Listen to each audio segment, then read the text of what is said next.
Good day, everyone. I am Ramel Homawan. Uh, I am the first reporter of this module 10, which is the Commonwealth period. So first, what is the Commonwealth in the Philippines? The Commonwealth in the Philippines ay isang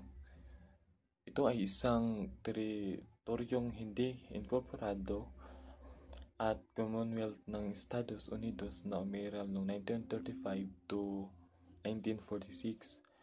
Itinatag ito kasunod ng Batas Tidings-McDuffie na pumalit sa pamahalaang insular ng Kapuluang Pilipinas at dinisenyo bilang isang transitional administrasyon bilang paghahanda sa ganap na kalayaan ng Pilipinas.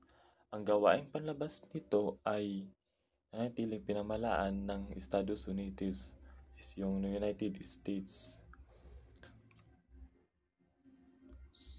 So first, the objectives.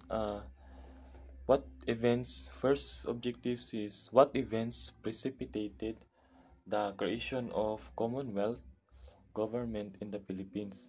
So second, what was the purpose of creating the Philippine Commonwealth?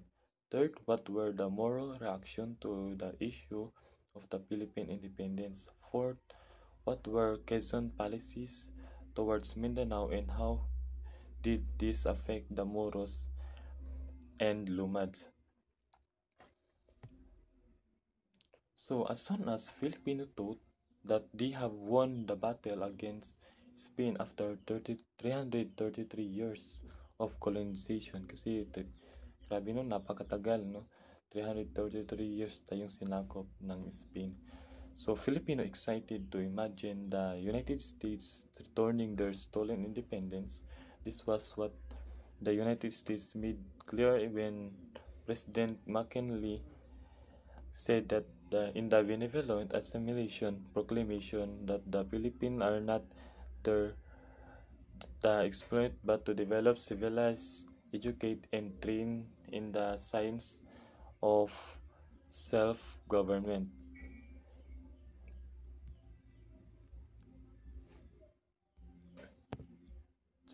So thus as early as 1902, the United States had to pass the Philippine Bill that promises independence to Filipino as soon as a stable government is established in the Philippines. But more than 10 years had already passed, yet there seemed to be no serious move on the part of the American government to really grant Philippine independence. So Filipino politicians realized that the word soon was very ambitious. It was not clearly defined in the bill how soon was soon.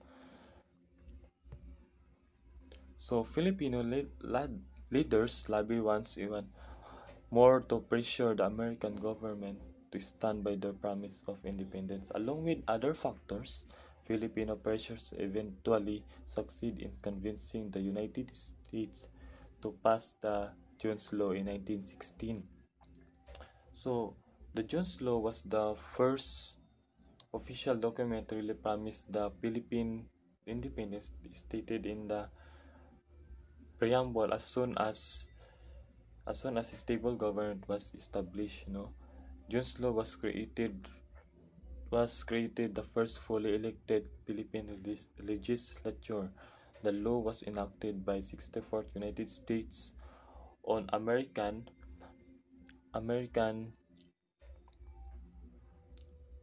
on August 29, 1916, and contained the first formal and official declaration of United States federal government commitment to grant independence to the Philippines.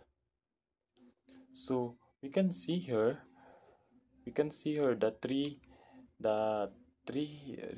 people the Filipino politician Sergio Osmeña, Manuel Rojas in 1931. The other was beheaded by Manuel L. Quezon in 1933. Really content themselves with the Jones Law because they suspected that the American promised no tangible action. Thus, two successive independence missions were sent to the United States. So the latter mission, which was headed by Manuel Quezon, eventually resulted to the Tidings-McDuffie Act when created the Philippine Commonwealth. So in 1934, a new bill was enacted by the U.S. Congress and signed by American President Franklin Roosevelt called Tidings-McDuffie Act. So Tidings-McDuffie Act is officially known as the Philippine Independence Act is a United States federal law that establish the process of Philippines being an American colony to become independent country after a 10 years transition period. So one of the objectives of Tidings-McDuffie Act is to establish the parameters for preparatory period. Some power of supervision were preserved to the U.S. as the foreign diplomacy and currency. So, Tidings-McDuffie Act was generally received a large-scale support in the Philippines and was approved by the Philippine Senate. So, that's all for my topic and to be continued by Mr. Nico Hamoy. What was the purpose of creating the Philippine Commonwealth? The Commonwealth of the Philippines was created to prepare the country for independence from the United States. The purpose of creating the Philippine Commonwealth apparently was the self-proclaimed American mandate of educating and training the Filipinos in the science of self-government. It was to be the ultimate exemplification of Filipinization, in which Filipinos could demonstrate that they were indeed capable of governing themselves and run their own affairs. In other words, the Commonwealth was to be a transition period in which the administrative skills of the Filipinos would be honed before they could be granted absolute independence.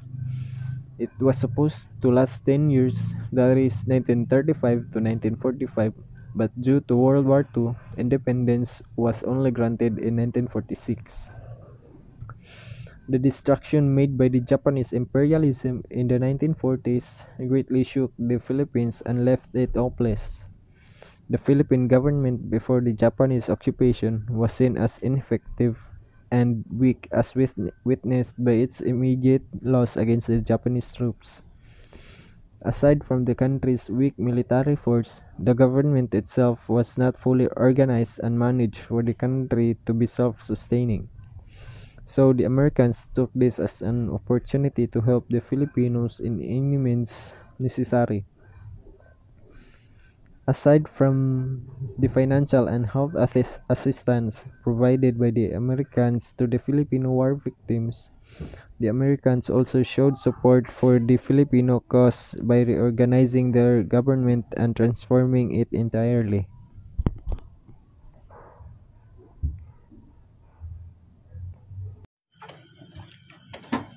What were the moral reaction to the issue of the Philippines' independence? The moral reaction toward the Commonwealth and the issue of the Philippine independence was actually varied. Some favored independence with the Christian Filipinos, while others wanted separate independence. Some suggested to stay under the American protection for a while others wanted to be under the United States forever. The Moro who wanted independence with the Christian Filipino were mostly leaders who had been benefited from the Philippine state system, having been appointed to national or provincial office, or who had been closely associated with Christian Filipinos on politics or business. These leaders likely saw a value in working within the existing political structure. They believed that by engaging with the state system, they could advocate for their community interests and secure benefits that would improve the socio-economic condition of the Moro people. Second, Moro who realized that resistance was futile, and that they should make the best out of the situation they were powerless to change. This group of Moro recognized the overwhelming power of the Philippine state and the futility of resisting its authority. They adopt a pragmatic approach, accepting that resistance was not a viable option. Instead, they focus on adapting to the new reality and finding ways to thrive within it. And lastly, some really favored independence with the Christian Filipinos as it was their sincere conviction to be so. Some Moro held a sincere conviction that the independence for the Philippines, including both Christian and Moro community, was the best path toward. Their motivation was rooted in genuine belief that the benefits of independence and the potential for the harmonious unified nation. According to Dato Aroy Janalan, issue at the Tribune, we are not like Carabaos that Americans pull to one side and the Christian Filipino to another. We have proper conviction and we do not. The dismemberment of our country and the separation of our territory from that of our Christian brother. In his statement, Dato Oraya Janalang emphasized the unity and conviction of the Moro people in the Philippines. He used a vivid metaphor comparing the Moros to Carabaos, being pulled into different directions by Americans and Christians Filipino. This seminary highlights the external pressure and influence exerted on the Moro community during this period. He strongly opposed any attempt to separate Moro territories from the rest of the Philippines. This stance signifies commitment to the national community and a solidarity with the Christian Filipino patriotism.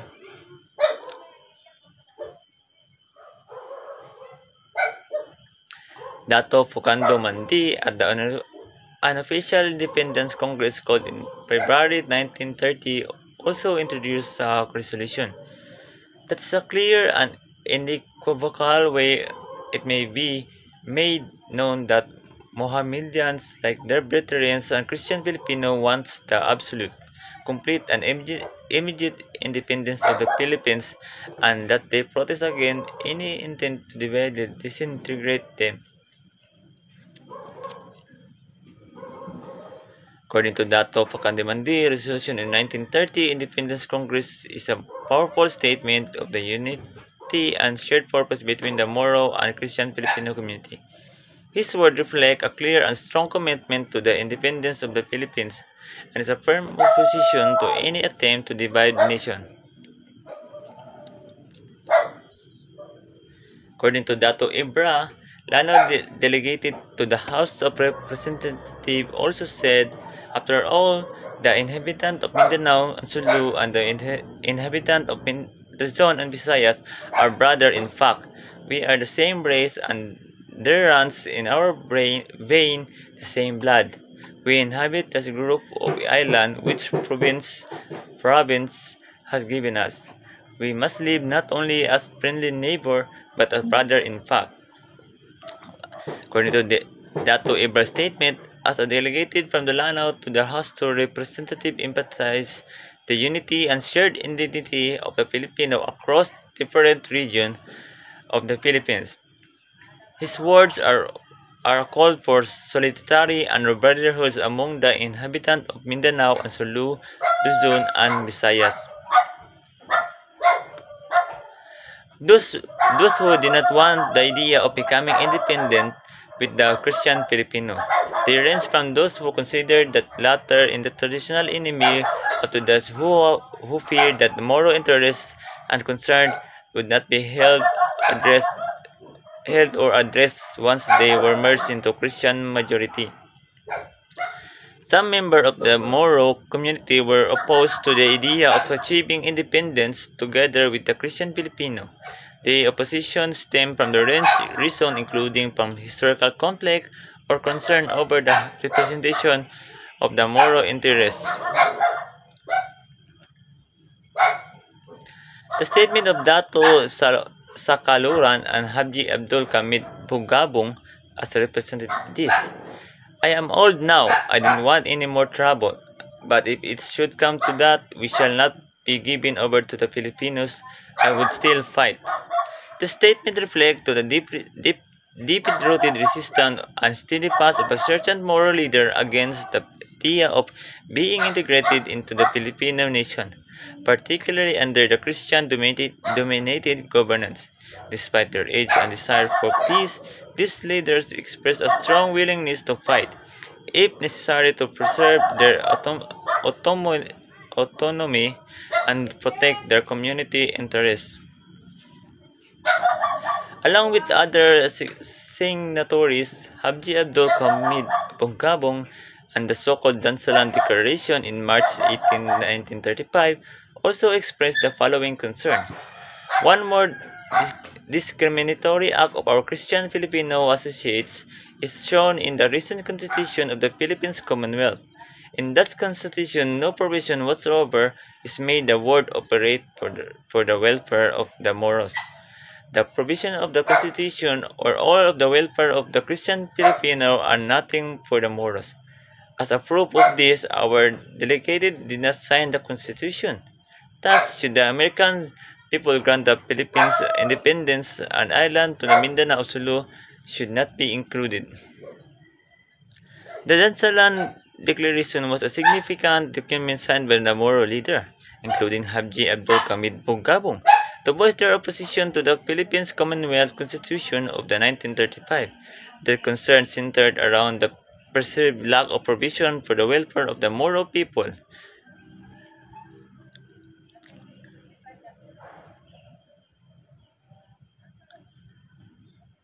The signatories feel like that the Philippines Commonwealth and Constitution did not include any provision that would benefit the Moros.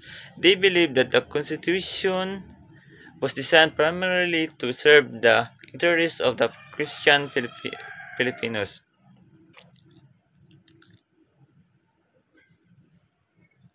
Haji Abdul and Datu Di Maampao Damkal were representative of this view.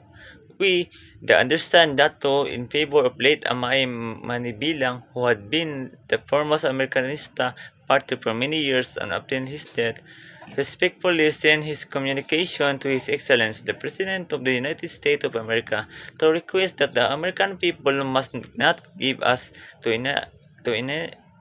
any other race except the American people. The statement of Haji Abdul and Dato Di Maampao Damkal represent the view of certain moral leaders who prefer continued association with the United States rather than integration with the broader Filipino nation. This perspective reflects their concern with any potential consequences of the being governed by a Christian majority.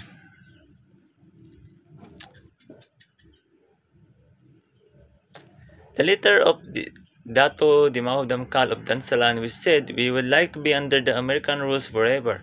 We don't want the independence. We have found out that American people are kind, honest, and just." The letter suggests that the Moro community, as represented by Damkal, found American rules to be beneficial and preferable to the uncertainties of potential challenge of the independent Philippines government. Driven by design, stability, and protection, the equitability treatment under the American governance, as opposed to the integration within the broader Filipino nation, which they fear might not address their unique concern.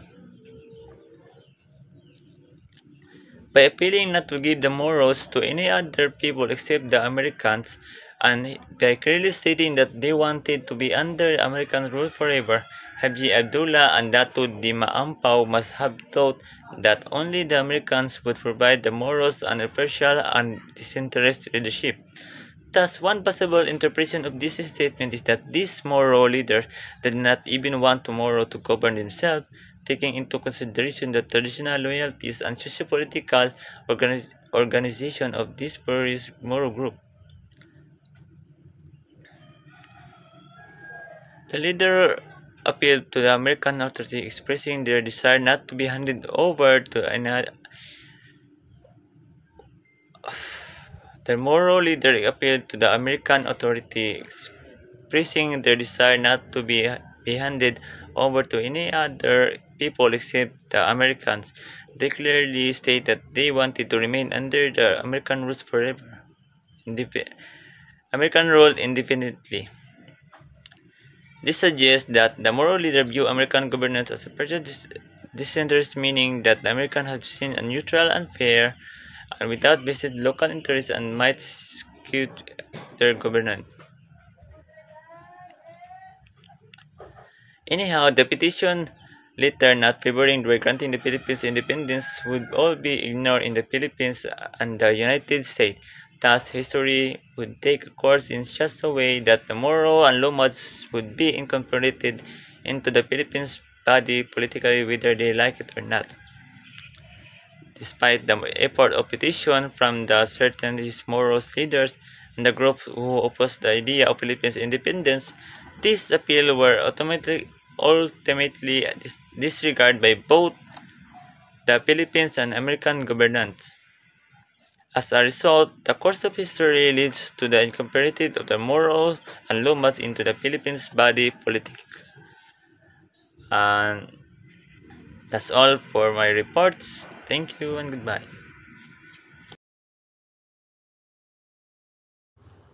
Good day everyone. I am Nalmark Buntilao, the last reporter of Module 10. Our topic is what were the Quezon's policies towards Mindanao and how did this affect the Moros and Lumads? First, who was Manuel L. Quezon? Manuel L. Quezon was a Filipino lawyer, statesman, soldier, and a politician who was President of Commonwealth of the Philippines from 1935 until his death in 1944. He identified three major priorities in Mindanao.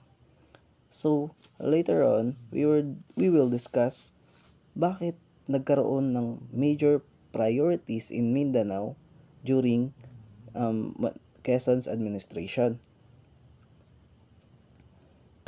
Next, this was the three major priorities that Quezon's identified. First was the development of Mindanao for the sake of national economy. Second, the strengthening of security in Mindanao and in the related islands as a part of national security. And lastly, the advancement and integration of Moro population. So those are the three major priorities that Quezon's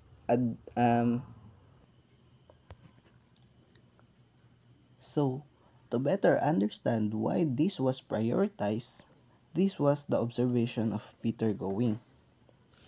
So, Peter Going is a missionary. He is also a journalist and also published a book about Muslim Filipinos, heritage and horizon. So, Peter Going was a journalist and his works is about the life in our native Filipinos, which is our ancestors, especially the Moros and Lumads. This was his observation. The Commonwealth in 1935 was faced with depressed economy dependent upon free trade with the United States. The Mindanao Sulu region was seen as the answer. Its vast undeveloped agricultural land could grow a variety of new export crops such as rubber, cotton, and cacao, which together with expanded production of old export crops like copras, sugar, and tobacco, trade and renew national prosperity. Moreover, the region provided ample space for a large number of migrants from the northern and central provinces, promising relief from the population pressures and concomitant problems in those places. In other words, the first priority of Quezon administration is to develop Mindanao, not necessarily for the sake of Mindanao, and its inhabitants but for the sake of national government and the economy. Indeed, the indigenous inhabitant of the island would fail to understand why Mindanao was being described as the land of promise. The term land of promise was coined by the capitalists, developers, and other oligarchs from the Manila, and the term implies Mindanao as an area of untapped natural resources just waiting to be exploited. They've seen a potential, particularly a place na makakapagpalago ng yaman nila. Because Mindanao is full of resources, so that they call it the land of promise. Next, regarding the second priority, the government of Quezon perceived two major threats to national security in the Mindanao region. So, the two major threats are: first is the existence of non-Christian population, Moros and Lumads in Mindanao. Because the existence of a growing colony of Japanese agriculturists and entrepreneurs in Davao.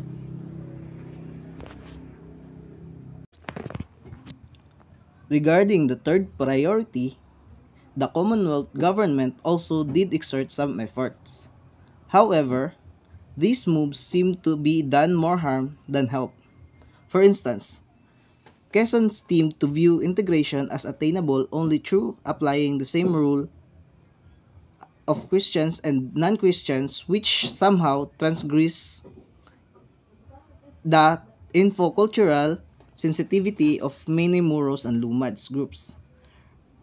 A respect for culture pluralism and diversity seemed not viable to Quezon. So the explanation of this is, in June 6, 1936, there is a speech of Quezon that his audience are Maranao, and it implies insensitivity.